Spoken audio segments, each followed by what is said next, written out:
আসসালামু আলাইকুম ওয়া রাহমাতুল্লাহ। বিসমিল্লাহ, আলহামদুলিল্লাহ, ওয়াসসালাতু ওয়াসসালামু আলা রাসূলিল্লাহ ওয়া বা'দ। সুপ্রিয় দর্শক, আপনাদেরকে আমাদের চ্যানেলের পক্ষ থেকে আন্তরিক অভিনন্দন, মোবারকবাদ জানাচ্ছি। দর্শক, আপনাদের সকলের সুস্বাস্থ্য কামনা করছি। আপনাদের থেকে প্রাপ্ত গুরুত্বপূর্ণ কিছু জিজ্ঞাসার জবাব নিয়ে আপনাদের সামনে উপস্থিত। দিনী ভাইয়ের প্রশ্ন মুহতারাম, বৃষ্টির পানি স্পর্শ করা সুন্নাত কিনা? অনেকে বলে এটা সুন্নাহ, এবং বৃষ্টির সময় নাকি দোয়া কবুল হয়। এ ব্যাপারে জানালে উপকৃত হব। চমৎকার গুরুত্বপূর্ণ বিষয়। আমরা জানি বর্তমান এই সময়টা, এই সেশনটা বৃষ্টির মৌসুম, বৃষ্টি অনেক বেশি হয়। হাদিসে এতটুকু এসেছে যে নবী সাল্লাল্লাহু আলাইহি সাল্লাম একদা বৃষ্টির পানি স্পর্শ করেছিলেন।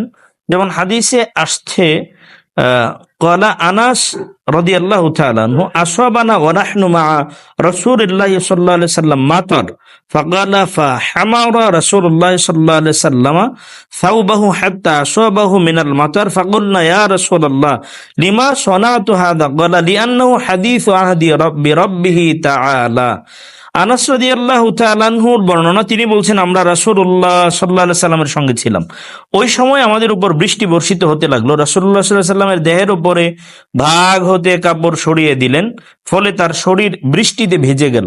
আমরা জিজ্ঞাসা করলাম, হে আল্লাহ রাসূল সাল্লাল্লাহু আলাইহি সাল্লাম, আপনি কেন এরূপ করলেন? তিনি উত্তরে বললেন, যেহেতু মহান প্রভুর কাছ থেকে সদ্য আগত, তাই আমি শরীরে লাগিয়ে নিলাম বরকতের জন্য।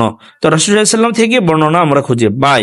আর বৃষ্টির সময় দোয়া কবুল হয়, এরকম একটি বর্ণনা আবু দাউদ সহ হাদিসের কিতাবাদিতে এসেছে। বাবু দুআই ইনদাল লিকায়ে, অর্থাৎ বৃষ্টির সময়ে দোয়া।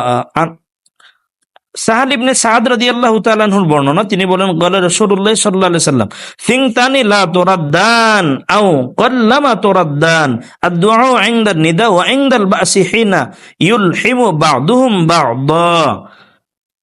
সাহাল ইবনে সাদ রাদিয়াল্লাহু তাআলা আনহুর বর্ণনা, তিনি বলেন, রাসূলুল্লাহ সাল্লাল্লাহু আলাইহি ওয়াসাল্লাম বলেছেন, দুই সময়ের দোয়া কবুল না হয়ে ফেরত আসে না। এক, আজানের সময়ের দোয়া। দুই, যুদ্ধের সময়ের দোয়া, যখন একে অপরের সঙ্গে যুদ্ধে লিপ্ত থাকে। অত্র হাদিসের মধ্যবর্তী রাবি মুসা অপর সনদে উক্ত সাহাবী হতে হাদিস বর্ণনা করতে গিয়ে বলেছেন, সাহাল ইবনে সাদ আনিন নবী সাল্লাল্লাহু আলাইহি সাল্লাম ক্বাল ওয়া ওয়াকাতুল মাতার। সাহাল ইবনে সাদ রাদিয়াল্লাহু তাআলা আনহু থেকে হাদিস বর্ণনা করতে গিয়ে বলেছেন, নবী সাল্লাল্লাহু আলাইহি সাল্লাম বলেছেন, বৃষ্টির সময়েও আল্লাহ তাআলা দোয়া কবুল করেন, দোয়া কবুল হয়। ইমাম আবু দাউদ রাহিমাহুল্লাহ ওনার সুনানে আবি দাউদে হাদিসটা নিয়ে আসছেন। হাদিসের আন্তর্জাতিক নাম্বার হচ্ছে 2540 নম্বর হাদিস। অতএব বৃষ্টির সময়ে দোয়া কবুল হয়, এটা আমরা হাদিসের আলোকে জানলাম। এছাড়াও সাহাল ইবনে সাদ রাদিয়াল্লাহু তাআলা আনহুর বর্ণনা আছে, সিনতানি লা তুরাদ্দান আও ক্বাল্লামা তুরাদ্দান আদ-দুআ ইনদাল নিদা ওয়া ইনদাল বাসি হিনা ইউলহিদু বা'দুহুম বা'দা ওয়া ফি রিওয়ায়াতিন ওয়া তাহতাল মাতার।